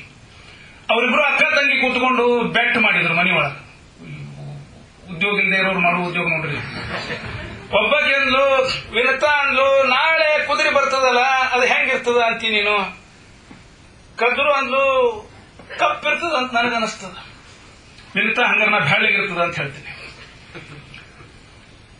ಹೆಂಗ ಬೆಳ್ಳಗಿರ್ತದ? ಹಾಲಿನ ಹಂಗ ಬೆಳ್ಳಗ, ಚಂದಪ್ಪನ ಹಂಗ ಬೆಳ್ಳಗ, ಬೆಳ್ಳಕ್ಕಿ ಹಂಗ ಬೆಳ್ಳಗ. ಬೆಳ್ಳಗ ಅಂದ್ರೆ ಬೆಳ್ಳಗ, ಆಪಾದ ಮೌಲಿ ಪರ್ಯಂತರ ಬೆಳ್ಳಗ ಅಂತ ವಿನತಾ. ಅಕ್ಕಿ ಹೇಳಿದ್ಲು, ಕಪ್ಪು ಕಪ್ಪು ಕಪ್ಪು ಕಪ್ಪು, ಮೋಡದಷ್ಟು ಕಪ್ಪು, ಹೊಗೆಯಷ್ಟು ಕಪ್ಪು. ಒಂದಾನೊಂದು ಬಿಳಿ ಚುಕ್ಕಿರಲಾರದಷ್ಟು ಕಪ್ಪು. ಈಕೆ ಹಂಗಾರೆ ನಾ ಹೇಳ್ತೀನಿ, ಒಂದಾನೊಂದು ಕರಿ ಚುಕ್ಕಿರಲಾರದಷ್ಟು ಬಿಳಿ. ವಿನತಾ ಕದ್ರು ಇಬ್ರು ಬೆಳೀತಾ ಹೋತು. ಆಮೇಲೆ ಅಲ್ಲಿ ನಿಂದಿರ್ತಾವೇನ್ರಿ ಅವು. ಬಿಳಿ ಇತ್ತು ಅಂತಂದ್ರ ನಾ ನಿನ್ನ ಮನೆಯೊಳಗೆ ಆಜನ್ಮ ದಾಸಿ ಆಗ್ತೀನಿ, ಕರಿ ಇದ್ರೆ ನೀ ನನ್ನ ಮನೆಯೊಳಗೆ ಆಜನ್ಮ ದಾಸಿ ಆಗ್ಬೇಕು. ಅಕ್ಕ ತಂಗಿ ಇಬ್ರು ಪಣ. ರಾತ್ರಿ ಹೊತ್ತು ಬಂದು ಕದ್ರು ಕಶ್ಯಪ ಋಷಿಗಳಿಗೆ ಸಾಷ್ಟಾಂಗ ನಮಸ್ಕಾರ ಹಾಕಿದ್ರು. ಅವೆಲ್ಲದಾಗ ಯಾಕೆ ಬಂತಪ್ಪ ನಮಸ್ಕಾರ, ಇದು ಏನ್ ಬೇಕಾಗ್ಯದ ಅಂತ ಕೇಳಿದ್ರು ಅವರು. ಏನಿಲ್ಲ, ದೊಡ್ಡವರು ಜ್ಞಾನಿಗಳು ನಮಸ್ಕಾರ ಮಾಡಬೇಕು ಅನಿಷ್ಟು. ಹಂಗೆಲ್ಲ ಹೆಣ್ಣಂದ್ರು ಗಂಡಂದ್ರಿಗೆ ನಮಸ್ಕಾರ ಮಾಡ್ಬೇಕಾದ್ರೆ ಅಷ್ಟು ಸರಳ ಇರೋದಿಲ್ಲ. ಮದುವೆಯೊಳಗೆ ನಂದೇನು ಕಂಡಿರ್ತಾರ ಅಷ್ಟೇನೆ. ಆಮೇಲೆ ಮನೆಗೆ ಯಾರು ದೊಡ್ಡವರು ಬಂದ್ರೆ ಅವ್ರಿಗೊಂದೇನೋ ಕಾಣಬಹುದು, ಗಂಡಂದ್ರೆ ಕಾಣೋದು ಬಹಳ ಅಪರೂಪ. ಅದಕ್ಕೆ ಅವ್ರು ಹೇಳಿದ್ರು, ಏನಾರ ಕಾರಣ ಇರ್ಲಿಕ್ಬೇಕು ಹಿಂಗೆ ನಮಸ್ಕಾರ ಮಾಡ್ಲಿಕ್ಕೆ ಅದಂತ ಹೇಳಿದ್ರು. ಇಲ್ಲಿ ನೋಡ್ರಿ, ನೀವು ಜ್ಞಾನಿಗಳು, ನಾಳೆ ಸಮುದ್ರ ಮಥನಾಗಿ ಉಚ್ಚೈಶ್ರವ ಹೊರಗೆ ಬರ್ತದಲ್ಲ, ಅದ್ರದ್ದು ಬಣ್ಣ ಹೆಂಗಿರ್ತದ ಸ್ವಲ್ಪ ನನಗೆ ಹೇಳ್ಬಿಡ್ರಿ ಅಂತ. ಅವರು ಒಂದು ಕ್ಷಣ ಕಣ್ಣು ಮುಚ್ಚಿ ಹೇಳಿದ್ರು, ಅದರ ಬಣ್ಣ ಬಿಳಿ ಇರ್ತದ ನೋಡವ, ಸಂಪೂರ್ಣ ಬಿಳಿ ಇರ್ತದ, ಒಂದು ಕಪ್ಪು ಚುಕ್ಕಿ ಸಹಿತ ಇರಲಾರದಷ್ಟು ಬಿಳಿ ಇರ್ತದ. ಎದಿ ಮಾಡ್ಕೊಂಡ್ಬಿಟ್ಟಿ, ಯಾಕಂದ್ರೆ ಅಚ್ಚ ಕಪ್ಪು ಇರ್ತದ ಅಂತ ಹೇಳಿದ್ಲು ವಿನತಾಗ. ಸರಿ, ಏನಾರ ಮಾಡ್ಬೇಕಲ್ಲ, ರಾತ್ರಿ ನಿದ್ದೆ ಬರಲಿಲ್ಲ. ಮಕ್ಕಳನ್ನ ಕರೆದು ಕರಿ ಹಾವು ಅವನ್ನೆಲ್ಲ ಕರೆದು ಹೇಳಿದ್ಲು, ನಾಳೆ ಅದು ಉಚ್ಚೈಶ್ರವ ಅವರು ನಮ್ಮ ಮನೆಯವ್ರು ಹೇಳ್ಯಾರ ಹಂತ ಹಂತವಾಗಿ ಮ್ಯಾಲ ಬರ್ತದ ಸಮುದ್ರದೊಳಗ ಅಂತ. ಅದು ಬರೋ ಮುಂದ ನೀವೇನ್ ಮಾಡ್ರಿ ಅಂತಂದ್ರ, ಅದು ಪೂರಾ ಮ್ಯಾಲಕ್ಕೆ ಬರೋ ಮೊದಲ ನೀರಿನೊಳಗೆ ಹೋಗಿ ಅದರ ಬಾಲಕ್ಕ ನೀವೆಲ್ಲರೂ ಅಮರ್ಕೊಂಡ್ಬಿಟ್ರಿ. ಚೂರು ಚೂರು ಆ ಬಾಲದ ವರ್ಣ ಕಾಣಿಸಲಾರದಂಗ ನೀವೆಲ್ಲ ಹಾವುಗಳು ಆ ಬಾಲಕ್ಕೆ ಮುಚ್ಕೊಂಡ್ಬಿಟ್ರಿ ಮ್ಯಾಲಿಂದ ಕೇಳ್ತನಕ. ಯಾಕ ಅಂತ ಕೇಳಿದ್ವು. ಯಾಕ ಅಂತ ಕೇಳೋ ಹಂಗಿಲ್ಲ, ತಾಯಿ ಹೇಳ್ತಾಳ ಮಾಡತಕ್ಕದ್ದು. ಆಗೋದಿಲ್ಲ ಅಂದ್ರು. ಇಲ್ಲ, ನಮ್ಗೆ ಹಿಂಗೊಂದು ಗಂಡಾಂತರದ ಪರಿಸ್ಥಿತಿ ಬಂದಿದ್ದ, ಯಾಕೆ ಹುಚ್ಚುತ್ತಾರ ಬೆಟ್ಟ ಕಟ್ಲಿಕ್ಕೆ ಹೋಗಿದ್ರಿ, ಯಾರು ಹೇಳಿದ್ರಿ ನೀವು ಮಾಡಂತೀರಿ. ನಾವು ಅವೆಲ್ಲ ಮಾತಾಡೋ ಹಂಗಿಲ್ಲ. ನಾಳೆ ಜನಮೇಜಯ ಸರ್ಪಯಾಗ ಮಾಡಿದ್ನಂದ್ರೆ ಎಲ್ಲಾರು ಹೋಗಿ ಬೀಳ್ತೀರಿ, ತಪ್ಸಕ್ಕೆ ನಾವೊಬ್ಬಕಿನ. ಏನಾರೇ ನನ್ನಿಂದ ನಿಮ್ಗೆ ಉಪಕಾರ ಆಗಬೇಕು ಅಂತಿದ್ರೆ ಈಗ ನನಗೆ ಸಹಾಯ ಮಾಡ್ರಿ, ಇಲ್ಲದೆ ಇದ್ರೆ ಮತ್ತೆಲ್ಲ ಯಾಗದೊಳಗೆ ಬೆಂಕಿಯೊಳಗೆ ಬಿದ್ದು ಹುರ್ಪಳಿಸಿ ಹೋಗ್ತೀವಿ ನೋಡ್ರಿ ಅಂತ ಹೇಳಿ. ಆಗ್ಲಿ ಎಂದು ಪಾಪ. ಮರುದಿವಸ ಎಲ್ಲರೂ ನೋಡುತ್ತಾ ನಿಂತಿರೋ ಕಾಲಕ್ಕೆ ಮೊಟ್ಟ ಮೊದಲದು ಉಚ್ಚೈಶ್ರವದ ಶಿರಸ್ಸು ಕಾಣಿಸ್ತು. ಬೆಳ್ಳಗೂ ಬೆಳ್ಳಗ. ಆಮೇಲೆ ಬೆನ್ನು ಕಾಣಿಸ್ತು. ಈಕೆ ಹೇಳಿದ್ಲು ವಿನತಾ, ಹೇ ಕದ್ರು ನೋಡಲೆ ಬೆಳ್ಳಗ ಹೆಂಗದ, ರೆಡಿಯಾಗು ನನ್ನ ಮನೆಯೊಳಗೆ ದಾಸಿ ಆಗ್ಲಿಕ್ಕೆ. ತಾಳು ಅವಸರ ಮಾಡಬಾರ್ದು ಮನುಷ್ಯ. ಮುಂದೆ ಸಮಯ ಸರದಂಗ ಬಾಲ ಕಾಣಿಸ್ತು. ಬಾಲ ಪೂರ್ತಿ ಕಪ್ಪು. ನೋಡ್ಕೋ ಅಂತ ಹೇಳಿದ್ಲು. ಯಾರ ಮನೆಯೊಳಗೆ ದಾಸಿ ಆಗಬೇಕು ತಿಳಿತಿಲ್ಲೋ. ಅಂದು ಕೂಡಲೇ ವಿನತಾ ಮುಖ ಕೆಳಗೆ ಹಾಕಿದ್ಲು. ಆಗ್ಲೇವ ಅಂತ ಹೇಳಿದ್ಲು. ಆ ವಿನತಾನ್ನ ದಾಸಿಯನ್ನಾಗಿ ಮಾಡಿ ಕರೆದುಕೊಂಡು ಕದ್ರು ಪಾತಾಳ ಲೋಕಕ್ಕೆ ಹೊರಟು. ಮುಂದ ಗರುಡ ಬಂದ, ಕದ್ರೂನ್ ಮಗ. ಅವ್ವ ಅಂದ, ಎಲ್ಲಿ ಅವ್ವ? ಇಲ್ಲಿಲ್ಲ ಅವ್ವ, ದಾಸಿಯಾಗಿ ಪಾತಾಳಕ್ಕೆ ಹೋಗಾಳ ಅಂತ ಅವ್ನು ಸುದ್ದಿ ಹೇಳಿದ್ರು. ತಕ್ಷಣದೊಳಗೆ ಪಾತಾಳಕ್ಕೆ ಹೋದ. ಪಾತಾಳಕ್ಕೆ ಹೋದ್ರ ವಿನತಾನ ಮಗ ಇಲ್ಲ, ಕದ್ರೂನ್ ಮಗನೇ. ವೈನತೆಯ ಅಂತಾರ. ಹಂಗಾರೆ ಈಕಿ ಪಾತಾಳಕ್ಕೆ ಹೋದಕ್ಕೆ ವಿನತ ಸ್ವಲ್ಪ ಹೆಸರು ವ್ಯತ್ಯಾಸ ಆಗ್ಯಾರ. ಇಬ್ರು ಹೋಗ್ಯಾರ, ಆದ್ರೆ ದಾಸಿ ಆದಕ್ಕೆ ವಿನತ. ಹಂಗ ಸ್ವಲ್ಪ ಹಿಂಗ ನಮ್ಮ ಪುರಾಣ ಅಸ್ತವ್ಯಸ್ತ ಅಂತೂ ಅಲ್ಲೇ ಬಂದು ಕೂಡಲೇ ವೈನತೆಯ ಗರುಡ ಬಂದು ಕೇಳ್ದ, ಅವ್ವ ಯಾಕೆ ಇಲ್ಲಿ ಹಾಕಿದ್ದಿ? ಇಲ್ಲಪ್ಪ ಹಿಂಗ ನಮಗ ಅವ್ರಿಗೆ ಬೆಟ್ಟಾಗಿತ್ತು, ಇದಾಗಿತ್ತು. ಅವ ಬಂದು ಎಲ್ಲ ಹಾವುಗಳಿಗೆ ಹೇಳ್ದ, ನಮ್ಮವ್ರು ಬಿಟ್ಬಿಡ್ರಿಪ್ಪ, ನೀವೇನ್ ಕೇಳ್ತೀರ ಅದನ್ನ ಕೊಡ್ತೀನಿ, ಮತ್ತೇನಾರು ತಗೋರಿ ನನ್ನಿಂದ. ಅವ್ರಂದ್ರು ಇದು ಎಂಥ ವರ ಅಂದ್ರು. ಗರುಡ ಬಂದು ನಮಗ ಏನ್ ಬೇಕು ಅಂತ ಕೇಳಿದ್ರೆ, ಗರುಡನ ಹತ್ರ ಬೇಡಬಹುದಾದದ್ದು ಬೇಕಾದಷ್ಟು ಅದ. ಯಾರು ಅಂದ್ರು ನಮ್ ಜೀವ ಬಿಟ್ಬಿಡು ಅಂತ ಹೇಳು, ನಮ್ಮನ್ನ ಹಿಡಿಬೇಡ ಅಂತ ಹೇಳು. ದೊಡ್ಡವ್ರು ಹಿರಿಯರು ಹೇಳಿದ್ರು, ಇದಕ್ಕಿಂತ ಚಲೋ ಕೇಳೋಣಂತೆ ನಿಂದ. ಎಲ್ಲ ಮೀಟಿಂಗ್ ಮಾಡಿ ಠರಾವ್ ಮಾಡಿದ್ರು. ಗರುಡಗ ಏನ್ ಕೇಳಬೇಕು? ದೇವಲೋಕದಿಂದ ಅಮೃತ ತಂದು ಕೊಡು ಅಂತ ಕೇಳಬೇಕು. ಅಮೃತ ಕುಡಿದು ಬಿಟ್ರೆ ಮರಣನೇ ಇಲ್ಲಲ್ಲ, ಆಮೇಲೆ ಯಾರಿಂದಲೂ ಮರಣ ಇಲ್ಲ. ಆಗ್ಲಿ ಅಂತ ಹೇಳ್ದ. ಬಂದು ದೇವೇಂದ್ರನಲ್ಲಿಗೆ ಬಂದು ಗರುಡ ಅಮೃತದ ಗಿಂಡಿಯಲ್ಲಿ ಇಟ್ಟಿ ಅಂತ ಕೇಳ್ದ. ಅದಕ್ಕೆ ಅಂದ, ಇಲ್ಲ ಹಿಂಗಾರ ಕೊಡುದು ಹೋಗು ಅಂತ ಹೇಳಿ. ಅವನಿಗೂ ಯುದ್ಧ ಆಗಿದೆ. ಗರುಡ ರೆಕ್ಕೆಯಿಂದ ಅಪ್ಪಳಿಸಿ ಇಂದ್ರನನ್ನ ಅವನ ಸಹಚರರನ್ನ ಘಾತಿಗೊಳಿಸಿದ್ದಾನೆ. ಅಮೃತದ ಗಿಂಡಿ ತಗೊಂಡು ಆಕಾಶ ಮಾರ್ಗದಿಂದ ಬರುವ ಮುಂದೆ ಸಂಧ್ಯಾಕಾಲ ಬಂತಂತ. ಸಂಧ್ಯಾ ವಂದನೆ ಮಾಡಬೇಕು ಅಂತ ತಿಳ್ಕೊಂಡು ಯಮುನಾ ನದಿ ದಂಡಿ ಮೇಲೆ ಒಂದು ಕದಂಬ ವೃಕ್ಷ, ಆ ವೃಕ್ಷದ ಮೇಲೆ ಇದನ್ನ ಅಮೃತದ ಗಿಂಡಿ ಇಟ್ಟಂತ ಇಟ್ಟು ಸಂಧ್ಯಾ ವಂದನೆ ಪೂರೈಸಿಕೊಂಡು ಮುಂದೆ ಹೋದ. ಅಮೃತ ಒಂದೆರಡು ಹನಿ ಇಡುವಾಗ ತಗೊಳ್ಳುವಾಗ ಯಾವಾಗೋ ಒಂದೆರಡು ಹನಿ ಅದ್ರ ಮೇಲೆ ಬಿತ್ತು. ಹೀಗಾಗಿ ಅದೊಂದು ವೃಕ್ಷ, ಯಮುನಾ ನದಿ ದಂಡಿ ಮೇಲಿರೋ ಕದಂಬ ವೃಕ್ಷ, ಅದು ಈ ಕಾಲಿಯನ ವಿಷದಿಂದ ಘಾತಿಗೊಳ್ಳದೇನೆ, ಯಾಕಂದ್ರೆ ಅಮೃತ ಪ್ರಾಶನ ಮಾಡಿದ ವೃಕ್ಷ ಅದು ಉಳಿದುಕೊಂಡಿತ್ತು. ಮುಂದೆ ಕಥೆ ಬರ್ತಾದ, ಅಲ್ಲಿ ಹೋದ ಅವ ಇಂದ್ರ ಹಚ್ಚಿಸ್ಕೊಡ್ಲಿಲ್ಲ. ಮುಂದೆ ಅಮೃತದ ಗಿಂಡಿ ತಂದು ಕೊಟ್ಟು ಕೂಡಲೇ ಅವರೆಲ್ಲರೂ ಹಾವುಗಳು ನಾಲ್ಗಿ ಚಾಚ್ಕೊಂಡು ಕೂತು ಅಮೃತ ನೆಕ್ಕಲಿಕ್ಕೆ. ಎಲ್ಲ ಹಾವು ಅಮೃತ ತಿಂದ್ಬಿಟ್ರೆ ಏನ್ ಗತಿ ಇತ್ರಿ ನಮ್ದು. ಅವ ಇಂದ್ರ ಅಂದ, ಇದಕ್ಕೆ ಏನಾದ್ರೂ ವ್ಯವಸ್ಥೆ ಮಾಡಬೇಕು ಅಂತ ತಿಳ್ಕೊಂಡು ವೇಷಾಂತರ ಮಾಡಿಕೊಂಡು ಬ್ರಾಹ್ಮಣನ ವೇಷದೊಳಗೆ ಬಂದು ಮಡಿಲಿ ಬಂದನಂತ ಪಂಜಾಬ್ ಉಟ್ಕೊಂಡು. ಎಲ್ಲ ಏನ್ರು ಅಮೃತ ಹಂಗೆ ಕುಡಿಯೋದಿರ್ತದೇನು, ದೇವಲೋಕದ ಪದಾರ್ಥ ಅದು, ಹೋಗ್ರಿ ಸ್ನಾನ ಮಾಡ್ರಿ, ಪಂಜಾಬ್ ಉಟ್ಕೋರಿ, ಮಡಿಲೆ ಬರ್ರಿ, ನಾ ಸಂಕಲ್ಪ ಹೇಳ್ತೀನಿ, ಆಮೇಲೆ ಅಮೃತ ಪ್ರಾಶನ ಮಾಡಬೇಕು, ಹಂಗ ಕುಡಿತಾರೇನೋ ಅಂದಂತ. ಅವು ಪಾಪ ಆಗ್ಲೇ ಹೆಂಗಾರ ಬ್ರಾಹ್ಮಣ ಬಂದು ಹೇಳ್ತಾನೆ ಅಂತ ತಿಳ್ಕೊಂಡು ಎಲ್ಲ ಸ್ನಾನಕ್ಕೆ ಹೋಗುವಂತ ಅಮೃತದ ಗಿಂಡಿ ಎತ್ಕೊಂಡು ಹೋಗ್ಬಿಟ್ಟೆ. ಹಿಂಗ ಕಥೆ ಮುಂದೆಲ್ಲ ಹೋಗ್ತಾ ಇದ್ದ. ಪ್ರಕೃತ ಕಥೆಗೆ ಹೇಳೋದೇನು ಅಂತಂದ್ರೆ, ಆ ಕದಂಬ ವೃಕ್ಷ ಅದು ಅಮೃತ ಪ್ರಾಶನ ಮಾಡಿದ್ದರಿಂದ ಅದು ಹಾಗೆ ಉಳಿದಿತ್ತು. ಕದಂಬ ವೃಕ್ಷದ ಮೇಲಿನಿಂದ ಶ್ರೀಕೃಷ್ಣ ಯಮುನೆಯ ಮಡುವಿಗೆ ಹಾರಿದ ಕೂಡಲೇ ಆ ಕಾಲಿಯ ಬಂದು ಇವನನ್ನ ಕಚ್ಚಿದನಂತ. ಕಚ್ಚಿದ ಕೂಡಲೇ ಶರೀರದ ತುಂಬೆಲ್ಲಾನು ಗಾಯ ಮಾಡಿ ತನ್ನ ಶರೀರದೊಳಗೆ ಅಮಿಸ್ಕೊಂಡ್ಬಿಟ್ಟ. ಅಲ್ಲಿ ದಂಡಿ ಮೇಲೆ ನಿಂತು ಗೋಪಾಲಕರೆಲ್ಲ ಕಿರ್ಚಿದ್ರು, ಅಯ್ಯೋ ಅಯ್ಯೋ ಅಯ್ಯೋ ಕೃಷ್ಣ ಹೋದ. ಆಕಳುಗಳೆಲ್ಲಾನು ಆಕ್ರೋಶ ಮಾಡಿದ್ವು ಅಂತ ಒಡ್ಕೋತ ಹೋಗಿ ಅಲ್ಲೇ ಸುದ್ದಿ ಹೇಳ್ಯಾರ ಊರೊಳಗ. ಎಲ್ಲರೂ ಊರಿನ ಜನ ಬಂದಾರ. ಮುಂದೆ ಸ್ವಲ್ಪ ಹೊತ್ತಿನೊಳಗ ಕೃಷ್ಣ ತನ್ನ ಮೈಯನ್ನ ಉಬ್ಬಿಸಿದಂತ. ಮೈ ಹೆಂಗ್ ಉಬ್ಬಿಸ್ತಾನ ಹಂಗ ಇವನ ಚರ್ಮ ಹರಿಲಿಕ್ಕತ್ತು. ಅವ್ನು ಹಿಂಗ್ ಗಟ್ಟಿ ಹಿಡ್ಕೊಂಡ್ಬಿಟ್ಟಿದ್ದ ಬಿಡ್ಲಾರ್ದಂಗ. ಶರೀರ ಉಬ್ಬಿಸಿದ ಕೂಡಲೇ ಚರ್ಮ ಹರಿಲಿಕ್ಕತ್ತು. ಎಷ್ಟು ಉಬ್ಬಿಸಿದ ಅಂತಂದ್ರ ಇನ್ನೇನು ಬಿಗಿಯುವುದು ಸಾಧ್ಯನೇ ಇಲ್ಲೋ ಏನೋ ಅನ್ನುವಷ್ಟು ಉಬ್ಬಿಸಿದ. ಅವಾಗ ನಮ್ಗೆ ಕಳೆದ ಆಶ್ಚರ್ಯ ಆತಂತ, ನನ್ನ ವಿಷಯದ ಗಾಳಿಗೇನೆ ಮಂದಿ ಸತ್ತು ಹೋಗ್ತಾರ, ಇವ ನನ್ನೊಳಗ ಕೂತ್ಕೊಂಡು ಶರೀರ ಉಬ್ಬಿಸಿ ನನಗ ಘಾತಿ ಮಾಡ್ತಾ ಇದ್ದಾನಲ್ಲ ಯಾರು ಅಂತ ಆಶ್ಚರ್ಯದಿಂದ ಸ್ವಲ್ಪ ದಂಡ ಇತ್ತಾಗ ಸರಿದು ಹಿಂಗ ನೋಡಿದನಂತ. ನೋಡಿದ ಕೂಡಲೇ ಕೃಷ್ಣ ಅವನ ಶಿರಸ್ಸಿನ ಮೇಲೆ ಹಾರಿ ಅವನ ಎಲ್ಲ ಫಣಿಗಳು ಅದರ ಮೇಲೆ ನೃತ್ಯವನ್ನ ಮಾಡಿದ್ದಾನೆ. ಆಡಿದ ಕುಣಿದಾಡಿದ ಕಾಡಿದ ಕಾಳಿಂಗನ್ ಹೆಡೆಗಳ ತುಳಿದಾಡಿದ ಕುಣಿದಾಡಿದ ಆಡಿದ ಕುಣಿದಾಡಿದ. ಖಾದ್ರಿ ನರಸಿಂಗ ಅಂತ ಕಲ್ಲೂರು ಕಡೆ ದಾಸರು ಆ ಪದ್ಯವನ್ನು ಮಾಡಿದ್ದಾರೆ. ಶ್ರೀವೈಷ್ಣವ ಸಂಪ್ರದಾಯದ ಆಚಾರ್ಯರು ನಾಥಾಯೈವ ನಮಃ ಪದಂ ಭವತು ನಶ್ಚಿತ್ರೈಃ ಚರಿತ್ರಕ್ರಮೈಃ ಎಂದರೆ ನಮಸ್ಕಾರ ಅಂದ್ರ ತಕ್ಷಣದೊಳಗ ಯಾವ ನೆನಪನ್ನು ಮಾಡ್ಕೊಳ್ಬೇಕು ನಾವು? ನಾಥ ಇವ, ಆ ಹಾವಿನ ತೊಡಿ ಹೆಡಿ ತುಳಿದ್ನಲ್ಲ ನಾಥ ಒಡೆಯ, ಅವನ ಸ್ಮರಣ ಬರಬೇಕು ಅಂತ ಹೇಳ್ತಾ ಇದ್ದಾರೆ ಮಹಾರಾಜ. ನಾಥಾಯೈವ ನಮಃ ಪದಂ, ನಮಃ ಅನ್ನೋ ಪದ ಯಾರಿಗಾದ್ರೂ ಸಲ್ಲಬೇಕಾಗಿದ್ರ ಆ ಕಾಳಿಂಗನ ಫಣಿಯ ಮೇಲೆ ನರ್ತನ ಮಾಡಿರ್ತಕ್ಕಂಥ ನಾಥಗೆ ಅದು ಸಲ್ಲಬೇಕು. ನಾಥಾಯೈವ ನಮಃ ಪದಂ ಭವತು ನಃ ಚಿತ್ರೈಃ ಚರಿತ್ರಕ್ರಮೈಃ ಭೂಯೋಭಿಃ ಭುವನಾನ್ಯಮೂನಿ ಕುಹನ ಗೋಪಾಯತೆ ಕಾಳಿಂದೀರಸಿಕಾಯ ಕಾಲಿಯ ಫಣ ಸ್ಫಾರಸ್ಫಟ ವಾಟಿಕಾ ಅಂದ್ರೆ ರಂಗಸ್ಥಳ. ಆ ಕಾಲಿಯ ಫಣವನ್ನ ರಂಗಸ್ಥಳವನ್ನಾಗಿ ಮಾಡಿಕೊಂಡು ಕುಣಿದಿರ್ತಕ್ಕಂಥ ನಾಥರಿಗೆ ನಮಸ್ಕಾರ ಅಂತ ಹೇಳ್ತಾ ಇದ್ದಾರೆ. ಕಾಲಿಯ ಫಣ ಸ್ಫಾರಸ್ಫಟ ವಾಟಿಕಾ ರಂಗೋತ್ಸುಂಗ ವಿಶಂಕ ಶಂಕರಮಧುರ ಪರ್ಯಾಯ ಚರ್ಯಾಯತೆ. ಪರ್ಯಾಯ ಮಾಡಿದ್ನಂತ.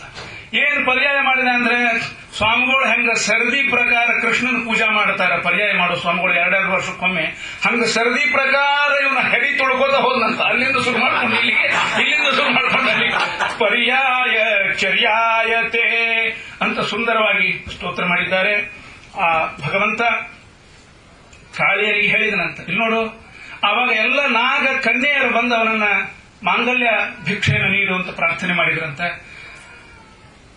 ಆವಾಗ ಕಾಳಿಯರಿಗೆ ಹೇಳಿದ, ಇಲ್ಲಿರಬೇಡ ನೀನು, ವೃಕ್ಷಗಳು, ಪಶು ಪಕ್ಷಿಗಳು, ಗೋವುಗಳು, ಎಂಥ ದೊಡ್ಡ ಯಮುನಾ ನದಿ, ಅದನ್ನು ನಿನ್ನ ವಿಷದಿಂದ ಎಲ್ಲ ಕಲ್ಮಶಗೊಳಿಸಿಬಿಟ್ಟಿದ್ದಿ.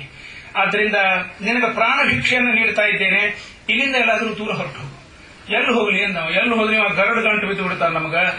ಮೊದಲ ನಾನು ಪರೀಕ್ಷಿತ್ ಮಹಾರಾಜ ಕೇಳ್ತಾ ಇದ್ದಾನ, ಯಾಕ ಮೊದಲ ರಮಣಕ ದ್ವೀಪದೊಳಗಿದ್ದ ಕಾಳಿಯ, ಅದನ್ನ ಬಿಟ್ಟು ಯಮನಕ್ಕೆ ಯಾಕೆ ಬಂದ ಅಂದ್ರ ಅವನ ಕಥೆಯನ್ನು ಹೇಳಿದ್ದಾರೆ. ರಮಣಕ ದ್ವೀಪದೊಳಗ ಕಾಳಿಯ ಇದ್ದ ಕಾಲಕ್ಕ ಗರುಡ ಬಂದು ಪ್ರತಿ ಅಮಾವಾಸ್ಯ ಹಾವುಗಳನ್ನ ಕೈಗೆ ಬಂದಷ್ಟೇ ತಗೊಂಡು ಹೋಗ್ಬಿಡ್ತಿದ್ನಂತ. ಅವರೆಲ್ಲರೂ ಒಂದು ಗರುಡಿಗೆ ಬೇಡ್ಕೊಂಡ್ರು, ಇಲ್ಲೋಡಪ್ಪ ನಿಮಗ ಪ್ರತಿ ಅಮಾವಾಸ್ಯ ಇಂಥ ಒಂದು ಸ್ಥಾನದೊಳಗ ಇಷ್ಟು ಹಾವುಗಳನ್ನು ನಾವು ನಿನಗೆ ತಂದು ಕೊಟ್ಟು ಬಿಡ್ತೀವಿ. ನಮಗೆ ನೀ ಆರಾಮ ಇರ್ಲಿಕ್ಕೆ ಬಿಡಬೇಕು, ಉಳಿದೊಳ್ಳೆದಾಗ ನಮ್ಮನ್ನು ಮುಟ್ಟು ಹಂಗಿಲ್ಲ. ನಮ್ಮಲ್ಲಿ ಯಾರು ವೃದ್ಧರಾಗಿರ್ತಾರ, ಜೀವ ಬಿಡುವಂಗಾಗಿರ್ತದ, ಅವ್ರನ್ನ ತಂದು ನೀನು ಕೊಟ್ಟು ಬಿಡ್ತೀವಿ. ನಿನಗೂ ಆಹಾರ ಆತು, ಉಳಿದವ್ರು ನಾವು ಆರಾಮಿರ್ತೀವಿ. ಆ ಪ್ರಕಾರ ಒಂದು ವ್ಯವಸ್ಥೆ ಮಾಡ್ಕೊಂಡಿದ್ರು. ಇವ ಏನ್ ಮಾಡಿದ, ಹರೆಯ ಇವಾಗ ಕಾಳಿಯಾಗ ಅಮಾವಾಸ್ಯ ದಿವಸ ಯಾವುದೋ ಒಂದು ಬಲಿಯನ್ನ ಅಲ್ಲಿ ಇಟ್ಟಿದ್ರು. ಮರುದಿವ್ಸ ಒಂದು ಮರು ಅಮಾವಾಸ್ಯೆ ಒಂದು ಪಾಳಿ ಬರೋದಿತ್ತು. ಇವೇನ್ ಮಾಡಿದ, ಅಲ್ಲಿಟ್ಟಿರೋ ಹಾವನ್ನ ನುಂಗಿದ. ನುಂಗಿ ಅವನ ಸಂತಿ ಯುದ್ಧಕ್ಕೆ ನಿಂತ, ಗರುಡನ ಸಂತಿ. ಗರುಡ ರೆಕ್ಕೆ ತಗೊಂಡು ಒಂದು ಪಟ್ ಅಂತ ಹೊಡೆದು ಕೂಡಲೇ ಅವನ ಪರಾಕ್ರಮದ ಅರಿವಾತು, ಓಡಿಕತ್ತ. ಓಡ್ಕೋತ ಹೋಗಿ ಎಲ್ಲ ಅಡಗಿಕೊಂಡ, ಈ ಯಮುನಾ ನದಿ ಮಡುವಿನೊಳಗೆ ಬಂದು ಅಡಗಿಕೊಂಡ. ಅದು ಬಹಳ ಸುರಕ್ಷಿತ ಅಂತ ಅವ್ನಿಗೆ ಗೊತ್ತಿತ್ತು. ಯಾಕಂದ್ರೆ ಸೌಹರಿ ಋಷಿಗಳು ತಪಸ್ಸು ಮಾಡ್ತಾ ಇದ್ದ ಸಮಯದೊಳಗ ಗರುಡ ಬಂದು ಹಗಲೆಲ್ಲ ಅಲ್ಲಿ ಹಾವು ಮೀನ ಹಿಡಿತಿದ್ದಂತ ಅವ್ರ ತಪಸ್ಸಿಗೆ ಭಂಗ ಆಗ್ತಿತ್ತು. ಇಲ್ಲಿ ಬಂದೆ ಅಂದ್ರೆ ನನಗೆ ಮರಣ ಅಂತ ಶಾಕ್ ಕೊಟ್ಟಿದ್ರು. ಆದ್ರಿಂದ ಸುರಕ್ಷಿತ ಜಾಗ ಇದು ಅಂತ ಹೇಳಿ ಕಾಳಿಯ ಬಂದು ಅಲ್ಲಿ ಅಡಗಿ ಕುಳಿತಿದ್ದ. ಕೃಷ್ಣ ಹೇಳಿದನಂತ, ರಮಣಕ ದ್ವೀಪಕ್ಕೆ ಹೊರಟು ಹೋಗ್ಬಿಡು ಮೊದಲಿದ್ದ ಜಾಗದೊಳಗ. ಮತ್ತೆ ಗರುಡನ ಭಯ ಇನ್ನು ನಿನಗಿಲ್ಲ. ಯಾಕಂದ್ರೆ ಶಂಖ ಚಕ್ರ ಪದ್ಮ ಮುಡ್ಯವ ನಿನ್ನ ಹೆಡಿ ಮೇಲೆ. ಅದನ್ನು ನೋಡಿದ ಕೂಡಲೇ ಸಾಷ್ಟಾಂಗ ನಮಸ್ಕಾರ ಮಾಡ್ತಾನೆ ಗರುಡ, ಭಗವಂತನ ಭಕ್ತ ಇವ ಅಂತ ಹೇಳಿ. ಆದ್ದರಿಂದ ಗರುಡನ ಭಯ ನಿನಗಿಲ್ಲ ಅಂತ ಅಭಯವನ್ನ ಪ್ರದಾನ ಮಾಡಿ ಅವನನ್ನ ಅಲ್ಲಿಂದ ಕಳಿಸಿಕೊಟ್ಟಿದ್ದಾನೆ. ಹೀಗೆ ಕಾಳಿಯ ನಿಗ್ರಹ ಆಗಿದೆ. ಗೋಪಿ ವಸ್ತ್ರಾಪಹಾರಕ. ಮುಂದಿನ ಕಥಾ ಪ್ರಸಂಗ. ಗೋಪಿಕಾ ಸ್ತ್ರೀಯರು ಅವರು ವ್ರತ ಮಾಡ್ತಾ ಇದ್ರಂತ. ಕಾತ್ಯಾಯನಿ ಮಹಾಮಾಯೇ ಮಹಾಯೋಗಿನ್ಯಧೀಶ್ವರಿ ನಂದಗೋಪಸುತಂ ದೇವಿ ಪತಿಮೇ ಕುರುತೆ ನಮಃ ಅಂತ ಮಂತ್ರವನ್ನು ಹೇಳಿ ಮಾರ್ಗಶೀರ್ಷ ಮಾಸ ಬೆಳಗಿನ ಹೊತ್ತು ಸ್ನಾನ ಮಾಡಿ ಆ ಕಾತ್ಯಾಯನಿ ವ್ರತವನ್ನು ಮಾಡ್ತಾ ಇದ್ರು. ಭಗವಂತನೇ ತಮಗೆ ಪತಿಯಾಗಿ ಸಿಗಲಿ ಅಂತ ಪ್ರಾರ್ಥನೆ ಮಾಡ್ಕೊಳ್ತಾ ಇದ್ರು. ಆಮೇಲೆ ಆ ಜಲಾಶಯದೊಳಗ ಒಬ್ರಿಗೊಬ್ರು ಕೈ ಹಿಡ್ಕೊಂಡು ಆಟ ಆಡ್ತಿದ್ರಂತ. ಒಬ್ರು ಕೃಷ್ಣನ ಹೆಸರು ಇಟ್ಕೊಳ್ಳೋದು, ಆಮೇಲೆ ಗೋಪಿಕಾ ಒಬ್ಳು ಕೃಷ್ಣ, ಹೀಗೆ ಒಬ್ರಿಗೊಬ್ರು ಹೆಸರಿಟ್ಟುಕೊಂಡು ಆಟ ಆಡ್ತಾ ಇದ್ರಂತ. ಅನೇಕ ರೀತಿ ವಿಹಾರಗಳನ್ನು ಮಾಡ್ತಾ ಇದ್ರು. ಒಂದು ದಿವಸ ಏನು ಬುದ್ಧಿ ಉದಯಿಸ್ತೋ ಏನೋ, ಎಲ್ಲ ತಮ್ಮ ವಸ್ತ್ರಗಳನ್ನ ಕದಂಬ ವೃಕ್ಷದ, ಅದೇ ಕದಂಬ ವೃಕ್ಷ ರೀ, ಭಗವಂತ ಕೂತದ ಕದಂಬ ವೃಕ್ಷ, ಎಷ್ಟು ಲೀಲಾ ಮಾಡ್ಯಾನ ಭಗವಂತ ವೃಕ್ಷದ ಮೇಲೆ.